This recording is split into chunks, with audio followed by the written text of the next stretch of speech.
Thank you for tuning in. Thanks for being part of our program. Here we are together again on the radio. And for those of you just tuning into our broadcast here, I am talking to the beaten dogs of America. And I happen to know that many of them are listeners. You write to me, you tell me about your problems, you tell me about your life, and I happen to know that your car is your sanctuary, that 80% of you listening to this broadcast are not in offices, not at home, you're in your cars. I happen to know, because you've written me, that many of you only get this time alone every day. The time you're in your car, the time you give to me. Your car is the one place in the world where you're not being nagged, not being judged, not being critiqued, criticized, compared, and contrasted. This is the one time of the day when everything you think is right, everything you do is right. Even when you make a mistake, nobody's going to get on your back, like if you make a wrong turn or, you decide to pull off and eat something unhealthy. No one's going to say anything. It's you, it's me, it's all the politically incorrect stuff I say here. You get to enjoy it without somebody saying, I hate that, turn that off, turn that down, are you listening to that Tom Leykis? There you are by yourself. It's the one time of day when the time is all yours. And beaten dogs, let me just say this to you. Let me tell you what my days are like, because I know many of you beaten dogs got into the situation because you were, and again, you're alone. Give this some thought, because it's true. You're alone because you're afraid, you're with someone because you're afraid of being alone. You are afraid to be alone. You don't even care if the person you're with is inadequate. You don't care if they bother you, nag you, complain all the time. They don't see your good side. They don't see what you contribute. You just couldn't bear to be alone. Let me tell you what my day alone is like. I wake up every morning refreshed after a good night's sleep. I get up, I open the shades, I make some coffee, I check on my stocks on CNBC, I read the paper. It's quiet. Even when I have the television playing CNBC, it's low, it's quiet. No one is interrupting. When I'm watching to find out how the stocks are doing, how the mutual funds are doing, nobody is interrupting. Nobody is asking extraneous questions. Nobody is standing in front of the screen demanding to know when we're going to have dinner out, when we're going to have people over, what we're going to do this weekend, what time you're going to get home tonight. Nobody is standing there and doing anything. There's nothing scary about it. Be a goddamn man, for Christ's sake. I have leisurely coffee, read the paper, check in with coworkers, check in with friends. Do a few things around the house in the morning. When I come to work, I dress the way I want to dress. I leave at the time I want to leave. Nobody tells me, you're going to be late, you're going to be late. I get to work every day. I make it in here. Somehow I do it. Ever have somebody who's constantly telling you you're going to be late for work? Waking you up at unreasonable times, believing you'll never get out of bed on time? So then, like when you were in school, you roll over, play dead, pretend you don't hear anything? Yep, been there. Come to work, do my job, feel great about it. When I come home, yeah, granted, no lights on. How many of you boys are with someone who has a job anyway? When you get home, there's no lights on anyway. Come home, I have what I want for dinner. If I want to have dinner with friends or I want to have dinner with a chick, I can go do that, but I don't have to. Sometimes I want to sit at the kitchen table eating macaroni and watching the Laker game. Sometimes that's all I want, and you know what? That's what I do.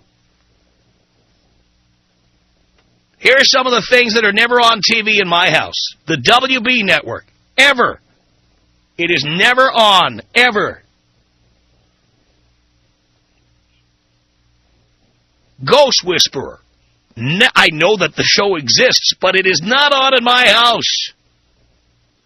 Grey's Anatomy, not on your life. Any movie where the screenplay is adapted from Jane Austen, forget it.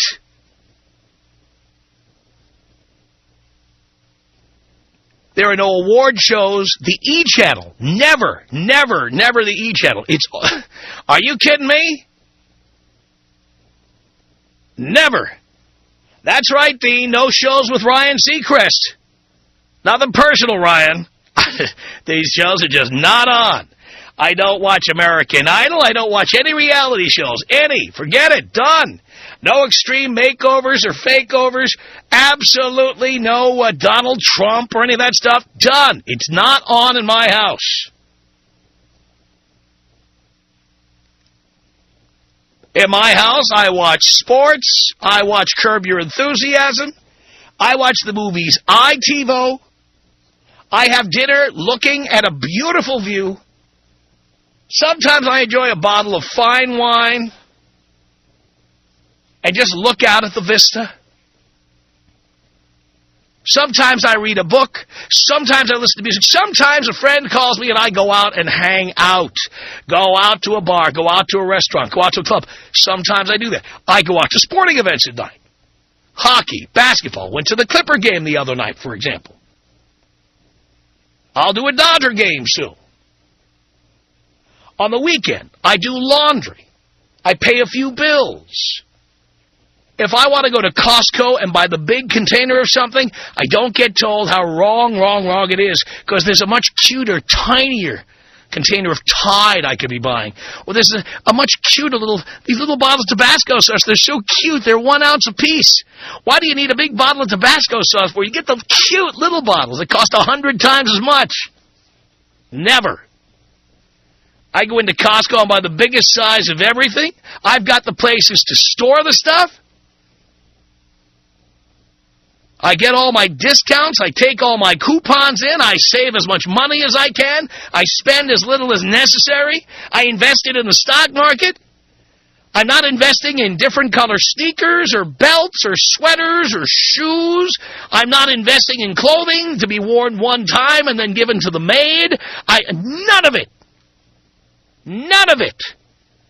I do not have the shoe museum that so many of you have. You know where I'm talking about, right? That closet with every pair of shoes that she had to have. She wore one time and then they just sit there in case she ever wants to wear them again, which she never will. No $450 red corduroy shirts that she had to have that she will never wear again because they were out of style the second they left the store.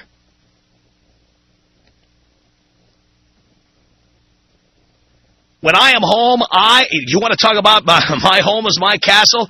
I'm right from morning till night. I'm right every day. Everything I do is right. Everything I think is right. Everything I say is right. Everything I wear is right. Everything I eat is right. Everything I do is right. The time I go to bed, perfect. Time I wake up, beyond reproach. I'm never wrong, I'm never tired, I'm never angry, I'm never sad, I'm never depressed, I'm never feeling like I want to put a goddamn gun to my head and blow my brains out. I don't have to sit around drinking 2 or 3 six-packs in an evening just so I don't slip my own wrists, like some of you do. That is what my day is like, you beaten dogs.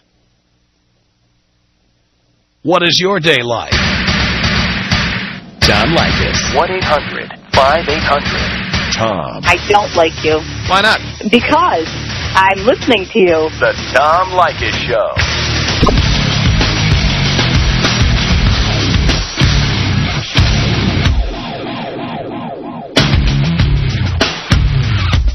One 1-800-5800-TOM. The Tom Leykis Show. Attention, beaten dogs. That's who I'm talking to right now. If that's you. Sonny on the Tom Leykis Show. Hello. Hello, Sonny. How are you? Do you care, dear? No, I'm just being polite. I figured. Okay. I am the woman. I am the woman that asks the husband when he's going to be home. Every day he says, I don't know. I say, can you give me a roundabout time? He says, no, I don't know. And every day I do this and I have no idea why. Because you're trying to drive him away from you and ultimately ruin your relationship. Because that is what that does. Yes, that is what that will do. Yeah, I understand that, and I'm getting better. Well, just remember, every time you do it, you are driving him further away. Really? Every time. Every time. You know what? How long have you been with him? 3 years. We've been married a year and a half. All right. Chances are he's not up to no good, dear, and that's why you're asking all the time. Cause yes, sir. You already don't trust him. Yes. By the way, if you don't trust him, why are you married to him? Because I love him. But, dear, if you don't trust him, you shouldn't be with him. Tom. I don't trust Then anybody. you shouldn't be married. Well, but I am. And that's dear, maybe you could get out, too. I don't want to get out. But you've already gotten out of one of the past, haven't you? Yes, absolutely. All right, so you have done it before. Yes. And you made a mistake in that relationship. Yes. And now you've made a mistake again. No. You don't trust him. Wonderful man. Well, then, is he to be trusted or not? Yes, he is. Then you don't need to be asking that question. You know what? Right. By the way, my guess, just based on the averages, he's not up to no good. You know, when I'm at work, let me tell you something. And I used to deal with this all the time. When I'm at work and somebody here, like an ad salesman who has a client he wants me to have dinner with, or the general manager of the station here in L.A. wants me to have a drink with somebody. Right. The answer to what time I got to be home is, I don't know. And that's what he tells me. That's the correct answer, you see? Right. So what ends up doing, there's a wonderful book on this subject called Tell Me No Lies. Uh-huh. Look for it. Okay. Because what you are doing is you're encouraging him to lie. You're right. You're right, we've had that discussion. You're going to force him to give you an answer, okay? So when he says, I'll be home at 9:30, right. When it's 10, you're going to say he lied to you. I do. Right? But the fact is, he didn't lie. You squeezed him like a zit, and you forced him to pop out an answer. You're right. So he didn't lie to you. You put a gun to his head and made him say something when he didn't know the answer. You made him answer. Yes, sir. It's your fault he did that. Right. Then when he doesn't do what he quote-unquote promised, then you get angry at him. And then you make him pay. Yes, sir. I'm standing here as a man who left a relationship because of somebody like you. Okay. And I was not up to no good. Yes, sir. I walked away from that relationship because I was tired of being questioned all the time. Yes, tired of being followed. Tired of having countless voicemails. Got my caller ID one after another, the same person calling me over and over and over, asking the same question over and over and over. Yes, sir. I am a busy man. I don't know about your husband. I don't know if does he make a good living? He does. Nobody gives you that money for free. No, sir. He has work to do.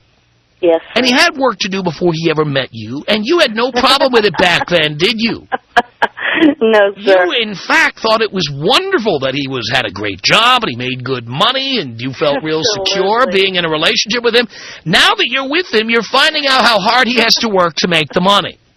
Yes, sir. And so now you're making it more difficult to do the things he always did. Yes, sir. That were so much easier back before you came along. Well... And you know what he'll do one day? He'll do what I did. One day he's going to turn around and realize life was a lot easier before you came along. Ooh, not if I stop. If you stop. Okay. But that's like stopping crack. Yes, sir. All right? You say that like that's an easy thing to do. Yes, sir, I hear you. Then stop doing it. Okay. I don't think you will. I'm going to have him call you and tell you that I don't do it anymore. You do that. I won't hang by my thumbs waiting for that call. That's okay. That's okay. All right. Don't make this mistake, Sonny. You'll lose him. Yes, sir. Thank you. You're awesome. I love your show. Thank you. Literally. She knows who she is. Somebody nagged me into just saying, I can't take this anymore. Can't do it. Can't do it. Can't do it. Can't do it. Cannot do it. Eventually you pay for that. Believe me. And if you don't pay for it by losing the person, you pay for it because they have an affair, or you pay for it because they just check out of the relationship and they just become incommunicative and you can't figure out why they don't talk to you anymore. Pete on the Tom Leykis Show. Hello. Hey, Tom. Pete. Man, I feel like I've been beaten like a dog who just crapped all over the rug. Oh, boy. What happened? Well, just moved down here to Phoenix from Michigan. Got down here about 2 months before... Don't tell me you met her on the Internet. No, I can't say that. I met at college. How did you meet her? I was at college. We were both up in Marquette, Michigan. A little tiny-ass town nobody's ever heard of. But she was from Arizona? No, she actually was from there. She lived here for 3 years, came back to finish school. Met her at school. Convinced me to come down here, check out some jobs, because I hate the snow, I hate the cold. I don't like the small town. I live in the Upper Peninsula where there's nothing. So I came down, got me a good job, making $50,000 a year to start off, doubled my income just by moving here. Right away, I'm right on, good to go. No snow, warm weather, I can wear my flip-flops, shorts, be happy. Get down here 2 months before she comes down. I don't know anybody here. I don't know anyone. So I'm going out, I'm meeting all kinds of people, get a group of friends, get a nice routine going, hanging out with everybody, having a grand old time. She gets down here, and suddenly I'm not going out anymore. I'm not hanging around. My friends are calling me. By the way, Pete, you're new to Phoenix. I lived in Phoenix for 3 years. Let me tell you something. I've lived a lot of places, and every place has its strengths and weaknesses. One of the strengths of Phoenix and the whole Valley of the Sun, there's no place better on the weekend for people just getting together for barbecues, drinking beer. When I lived in Phoenix, I was at somebody's backyard every weekend. And, that's what I was doing. So you know what I'm talking about, right? I'm not making this up. Arizona has the largest per capita consumption of beer in America. You're not lying. And it's right, and it's no surprise because, first of all, it's 103 degrees most of the year, and second of all, everybody's got a backyard that I knew when I was in Phoenix, and therefore there's always someone calling up going, hey, we're going to put some coals on, want to come over? And they had a pool, and you just did it. Exactly. In L.A., we don't do that. Phone rings, we let it go to the voicemail. But when I was in Phoenix, I was always in somebody's backyard. Hey, and I love it. Right. That's my it's spectacular. Right. Absolutely. And the women here are just, there's so many running around. It's unbelievable. Hey, wait till you see a Lister party, pal. You'll plots. Right on. Yeah. But it's great. I love it. All right, so what happened to her? Well, all right, so you're there and you're meeting people. By the way, were you living alone in Phoenix? At the time, yes. At the time. Okay, so she had a place in Phoenix, and you had a place in Phoenix. No, she was still back in Michigan. Oh, she was still back in Michigan. Okay, and you're in Phoenix, and you're living it up. There you are. Right. And by the way, not even being a bad boy like you could have been. You're just out in the backyard with people throwing some burgers on the grill, drinking beer. Given I had the opportunities, if I wanted to. Phoenix and Glendale and Tempe are full of sports bars. You're out there at the sports bars, right? Every Sunday you're watching a game at a sports bar. Your other friends come in. It's wonderful. Good times. Okay, so you were living it up, and then she showed up. Yep. And I finally got away yesterday. I walked in, hang out with my friends over at another bar we always hung out at. They look like they've seen a ghost. What the hell happened to you? You used to be around all the time. So how long has it been? Wait, she came when? She's been here about a month. A month? Yeah, already. I just... It's like, and she didn't want to go out anywhere, didn't want you going out anywhere. That's exactly, and I said, hey, I'm going to hang out with my friends. Would you like to come? No, I just want to stay here. I said, fine, I'm going. I got to hear about it when I get back. Now, let me ask you, Pete. Now that you know how great it is to live alone, why aren't you doing it? I'm working on it. That's why I'm calling you. Listening to your show, and I gotta say this for all the beaten dogs out there. Thank you, finding it out. If you don't, I'll get it right away. So I appreciate you doing that for all of us. Pete, and, you had an advantage that a lot of our boys don't have because you had a girlfriend in another state. You came to Phoenix. You were forced to adapt to being alone. Right. And when you got there, you felt lonely, and you just said you didn't have any friends, and then you started making friends. And at the end of 52 or so weeks, suddenly you got pals, you got drinking buddies, you got sports buddies, you're learning the lifestyle in Arizona, you're getting into it. Hot chicks everywhere. Right? Exactly. And now she comes to town and starts cracking the whip. That's it. And I got to grow a set and take care of it. I got to do what I got to do to be able to enjoy the lifestyle I want to enjoy. See, this is why I tell the boys they should all spend a year alone, 2 years alone, 3 years alone. As scary as that seems, and Pete, you found this out, once you've been doing it a while, you realize how great it is. No question. And you're never alone if you don't want to be alone. No question. And I'll say that. I've been in relationships off and on. I mean, I've never had that time to go and be on my own and just do it. And it's, like you said, it is a scary thing at first. Best thing I could have done. Now you know, though, there's nothing to be afraid of. I love it. And you miss it, too. Absolutely. No question. Man, oh, man. Wait. What was that, Pete? I'm sorry. Said if I didn't miss it, I wouldn't be calling you. Calling you all about and telling everybody else there how great it is. How are you going to go about drop-kicking her through the uprights? You know, I'm working through it right now. We got a lot of stuff with bills and everything else. We've been together a year. So, I mean, you know how your life's getting intertwined over the course of the year. We didn't live together until we came here. Yes, I do. And, I mean, I can't do it. There's no way I'm going to be able to stay with her because what's the point? There's nothing left to discuss. We're not compatible. We're together. We fight constantly. And there's no point in staying together. And now that you make twice as much money, you can do better. Oh, absolutely. I just picked up a brand new car. I mean, everything's going right for me right now, Tom. All right. So you know you have to do this. Do not, by the way, no sex without a condom. Because always a good idea. She'll try to get impregnated. I'm telling you. Hey, they're like that. I know. Don't let it happen. Hey, trust me. It's the last thing that I will ever let happen because I'm not going to let her suck me into sticking around any longer.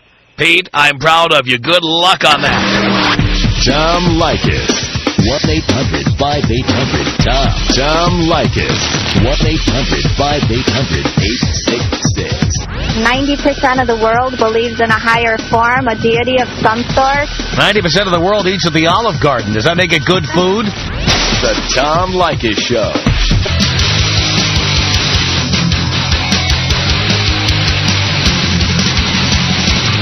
From Los Angeles, it's the Tom Leykis Show at 1-800-5800-TOM. I'm talking to all the beaten dogs listening to this program. Jason in Crystal Lake, Illinois, you're on the Tom Leykis Show. Hello. What's up, Dad? Not much, son. You are an icon, dude, and I'm sure you know it, but everybody else doesn't. Not yet. Thank you. Well, here's my story, brother. I'm 29, was married for 5 years. I got a beautiful little girl. The wife used to nag, ask the questions. I came up with the reality answers, never lied to her, never cheated on her. Got tired of the crap, kicked her ass to the curb. Very nice. Got me a 19-year-old girlfriend that loves to bring other people to the table. Then all of a sudden my wife starts to change, right? Or should I say my ex-wife used to start to change. Oh, I got friends, we all can have a good time, blah, blah, blah. I ain't having it, So one day I was out to dinner with my girlfriend. My wife made she came to the same restaurant with her new boyfriend, kind of made a scene. Kind of embarrassed me, embarrassed the new girlfriend. Well, a week later, I made a telephone call, had her whacked. No reason to have her around anymore, Tom. You're a god, dude. Love it, Jason. Man, like I said, no more palimony, no more alimony, no more nothing. A little girl's living with me, and her mama's eating worms, Tom. I totally love that. Man, and one day I wish I have a 2.5 like you do, brother. I'm working my ass off to get that. Just don't let another one get the keys to your place. That's all I ask. No, hey, it's never going to happen. As long as the 19 and 21-year-olds keep walking around, Tom, I'll be walking, but technically I'll be doing the third leg, Tom. Once they pass their expiration date, you just drop kick them. Well, you know what? It's nice to have a small corral, Tom. You don't need to get rid of the good sheep, you know what I mean? Yeah, but what you want to do, of course, you just want to keep thinning the herd. You want to keep everybody young, supple, nubile. I would say the minute the crow's feet kick in, time to kick them out. Well, good for a couple, 3 years, Tom, but it's like a new car. When the new car smell's gone, right. You need a new one. That's right, exactly. As I always say, at one time, I drove a 97 Lexus, and it was great in its day. Right now, somebody's driving that Lexus, but you know what? I already drove it. No, I've done the Lexus when they first came out. I'm an investment banker, Tom. I make pretty tall cash and got a beautiful house. I live on about 22 acres. Oh, baby. It's a little pricey up here in Chicago, dude, and that's even worse there in L.A. and Chicago, where you're at, but... one of these days I'll have the big old ranch there and a whole bunch of topless chicks running around the way it should be. I love that. Love it, Jason. I'm proud of you. Thanks a lot for that. It's Brian on the Tom Leykis Show. Hello. Hey, Tom. How are you? I'm okay, Brian. Good, man. Hey, we love you out in Phoenix. You rule. Thank you. I do have one issue. I'm married, got a beautiful daughter, everything's cool. Yeah. However, bought myself a nice big TV for my family room, right? Yeah. Well... Oh, they hate big TVs. Women hate them. They're not cute like little TVs. Well, that's not even my issue, Tom. See, my issue is I've got this, digital video recorder. I haven't watched one show on the thing, and I need help. I need to figure out how to get that corrected. She's got her soaps on there, Lifetime, all that stuff that is wrong. Unbelievable. Guidance, man. Well, I always had more than one TiVo. That's what I did. Well, that's what I'm doing. I got my own room, put my own TV in it. I think that's the only solution. Yeah, and then make that your sanctuary and don't let her in there. That's exactly what I'm doing. Got a nice bar in there, get a nice TV, and be on my own, I guess. Now, does she harass you and demand things from you and complain that you're inadequate all the time? Not all the time. Sometimes. Once in a while. It's only going to increase as time goes on, Brian. I know. But that's why we listen to you, and we can take the bull by the horns and take care of things. At least while you're in the car by yourself. Exactly. As long as I give you that feeling while you're in the car, I've done my job. And that's exactly why I called you. I've been listening to you ever since you came in Phoenix and on my way home from work, and you're a relief. Thank you for that, Brian. Have a great night, and we'll talk to you later. Appreciate the call. 1-800-5800-TOM. You're right, T. You're getting calls about that? I don't think Jason, you're right. Jason did not actually kill his wife. He did not mean that literally. And I never thought he did, so I was not approving murder, all right? Jesus. Oreo, you're on the Tom Leykis Show. Hello. Hey, Tom, how are you? Doing okay, Oreo. You must be following me around in my life because, everything is exactly like you say, man. I'm going through a divorce right now, and I got a new girlfriend, and she's always right, I'm always wrong no matter what. Why do you need a girlfriend, Oreo? You know what? Just like you said, guys, they hate to be alone. Yeah, but why don't you man up and try it for a while? I have tried it. I tried it for 3 years, and, actually, that was the best time of my life. I can do what I want, when I want. Well, if you know that's true, why do you have a girlfriend? You know what? Stupidity, ignorance. Then you can undo it. Yes, I can. And you should undo it before the condom breaks or before she decides to hole up in your house and refuse to come out. Well, actually, I moved in with her. Why? Like I said, take your pick on the words you want to use. You're a pussy? No, I wouldn't say all that. Why did you move into her place? I thought it was love. Maybe it's a rebound thing. How about you rebound right out of there? You know what? It's coming real close. No. There's no need to come real close. It's not going to get any better. The beginning of a relationship is the best it is, okay? Yeah. As time goes on, things only get worse. They don't get better. And this has only been since January. All right. So you're 3 months in. Yes. All right. It's not going to get better. In fact, the sex will start to deteriorate. Yep. If it hasn't already. You know what? Let me tell you. I work for a local pizza delivery company, and, how many girls do I see all the time? What are you doing? It's very tempting. What are you doing? Obviously the wrong thing, Tom. Time to go. You know what? I think I'm going to take your advice, brother. Think that's a good idea. It's Mike on the Tom Leykis Show. How's it going, Tom? Love the show. Thank you. Just want to let you know that I'm just chilling in my sanctuary right now, listening to my favorite show. And I listen to it every weekday. And at 7, I got to turn my car off and go back inside. And you're how old? 19. Why do you have a girlfriend, Mike? Met the right girl at the wrong time? No. No. No? No. Because you're afraid. Could be. No. That could be. All right, thanks, Tom. Hey, Wait. You're not done? You've been on 39 seconds. Okay. Why are you still there? I don't know. So if you don't know why you're doing something, why don't you get out? Could be something to think about. How about you stop thinking and start doing? Okay, Tom.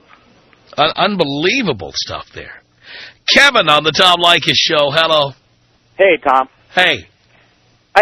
There's two shows that I've listened to that have changed my life that you've said. One of them was when you were talking about the girls that were beautiful, that had kids, that sucked guys in to try to compensate for their lack of being there for their kids and just to be their kind of whipping boy.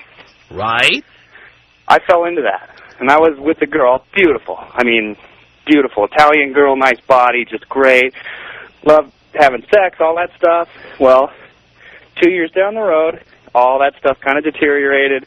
I found myself spending more time with her boy than she did, and luckily we didn't move in together. And I have to say, listening to your show opened my eyes completely, and here I am. A month ago, I went out with her, got in a big argument, came home. The next day I loaded every piece of everything she had in my house and loaded it in my truck and took it to her house and dumped it inside of her house. And I haven't spoken to her since. And the second show was today's, where you're sitting at home talking about all the things that you like to do. You do nothing wrong. You do everything right. Have a nice bottle of wine. Cook yourself a steak, whatever you want. And your life is your own. That's where I'm living right now. Are you loving it, Kevin? I am so loving it. And I'm telling you, your show is so spot on because I've done it, and it's exactly what you said. So I have to thank you. Kevin, I am so proud. Thank you.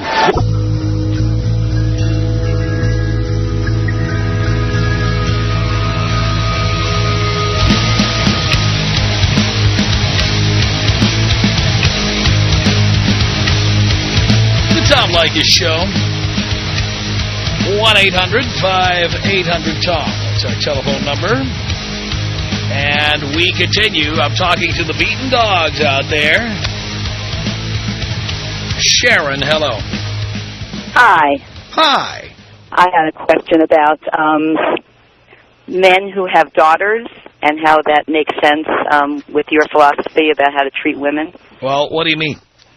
Well, if you feel that women are something to just be used as objects, like your example of the 97 Lexus, a man who believes in that and also has a daughter, I'm sure...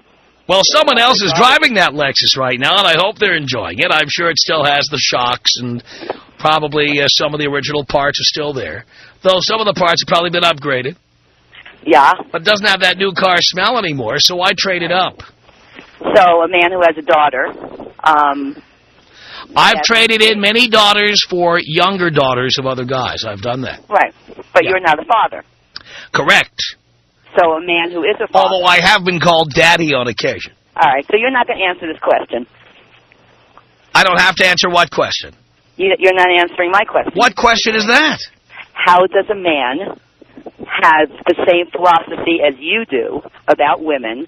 How do they expect their daughter to be treated? They have to hope their daughter has a lot of hot friends. Okay. So you're not answering the question. I'm answering the question. No, you're not. Tell you what, if I had traded in the mother of my daughter, and I've still got custody, okay, or I've got partial custody, or my daughter comes over, she's 18, and she's got hot friends, I'll tell you what, I'm dipping right into the chili bowl. So you're not answering the question. I have answered the question. Because it's a chink in your whole attitude. There's no chink in my attitude. It certainly is. No, not in the least. Okay. All I'm saying to you is there's plenty of guys with daughters out there who like to get laid by other men's daughters. Lots of them. I'm not disputing that. And they don't have to get married. Why buy the cow when you can milk the hell out of it until its teats are dry? But they don't want anybody treating their daughter like an object and just using them and then moving on and not caring about feelings or anything. Guess what? You know what? I do believe that guys, even guys with daughters, if they're not married, they want to get laid by young, supple things. But that's beside the point. Even if they're the same age as their daughters. That's like the dream come true. That's beside the point. Well, beside what point? The point is, they don't want their daughters, if fine, they don't want their daughters doing it, but they'll do it to other people's daughters. Just like the same guys who look at other guys' daughters in the centerfold of Playboy, but they don't want their own daughters in there. Our email address is my name. It's Tom@blowmeuptom.com. The Tom Leykis Show.